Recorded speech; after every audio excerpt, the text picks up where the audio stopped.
Anjaran'ny tanàn'ny Moramanga sy Maheva-Tanàna indray kosa no nametrahana ny birao ny hery vaovao ny Madagasikara na ny HVM. Araka izany tsy mitsahatra manitatra izany antoko politika izany ny filohan'izany antoko izany.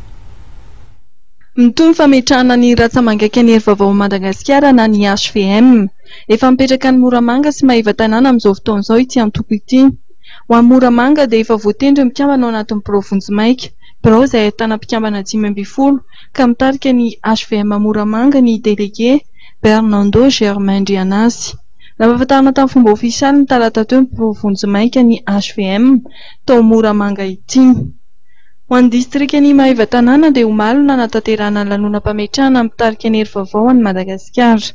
Ny filoha-hevitry ny HVM, birao nasionaly ny antoko, Andriamatoa Tato-Ambroise no nitarika ny délégation tany an-toerana.